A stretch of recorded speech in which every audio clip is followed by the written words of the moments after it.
everybody knows me as his wife, but every girl has their own identity. I also have my own identity. গুঞ্জনটা শুধুমাত্র প্রেম দিয়ে শুরু হলেও সময়ের সঙ্গে সঙ্গে যেন এক এক করে সবটাই এবার প্রকাশ্যে। ক্ষমতাচ্যুত সাকিব আল হাসানের পরকীয়া রহস্যের জড়তা ভেঙে এবার বাস্তবমুখী অবস্থানে যেন ঝুলে আছে তার ক্যারিয়ার। নতুন করে জানা গেল নাফিসা কামালের সঙ্গে 4 বছর ঘর সংসার জীবনে নাফিসার সন্তানের বাবাও হয়েছেন সাকিব আল হাসান। প্রিয় দর্শক, বিস্তারিত জানতে অবশ্যই ভিডিওটি না টেনে সঙ্গে থাকুন। শেখ হাসিনার পতনের আগেই দেশ ত্যাগ করেছিলেন সাকিব আল হাসান, যদিও তিনি জানতেন না যে এই যাত্রায় দেশের মাটিতে আর ফেরা হবে না তার। কিন্তু শেখ হাসিনা সরকার পতনে ক্ষমতাচ্যুত হতেই এক এক করে যেন ফেঁসে যাচ্ছে সাকিব আল হাসান। ঘরে বাইরে সবখানেতেই অপরাধের তকমাটাই জুড়ছে তার ভাগ্যে।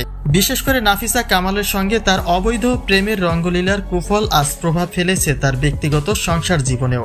একাধিক সূত্রে বলা হচ্ছে সাকিবের ঘর ছেড়েছেন স্ত্রী শিশির।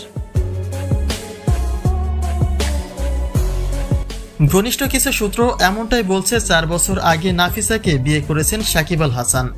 যদিও সম্পর্কের বিষয়ে এখন অবধি গা ঢাকা দিয়েই রয়েছেন এই দুই আলোচিত তারকা।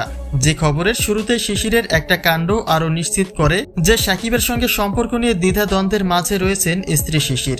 সোশ্যাল হ্যান্ডেল থেকে সাকিবের সঙ্গে শিশিরের ঘনিষ্ঠময় স্থির চিত্রগুলি সরিয়ে ফেলায় এক পর্যায়ে অনেকেই নিশ্চিত হয় যে নাফিসা কাণ্ডটি তার সংসারে বিরল প্রভাব ফেলেছে। যদিও সংবাদ মাধ্যমে শিশির জানিয়েছেন সাকিব কোনো পরকীয়ায় লিপ্ত নয়।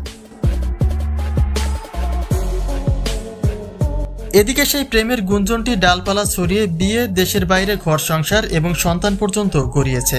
একাধিক নিউজ মিডিয়া থেকে নতুন খবরের চাউর হয়েছে যে 4 বছর ধরে নাফিসার সঙ্গে গোপনে সংসার চালিয়ে যাচ্ছেন সাকিব আল হাসান। যদিও এ খবরের কোনো যথাযথ সাক্ষী প্রমাণ মেলেনি। শুধুমাত্র এতটুকুই পাওয়া গেছে যে নাফিসার সঙ্গে রেস্টুরেন্টে ব্যক্তিগত সময় কাটিয়েছেন সাকিব আল হাসান।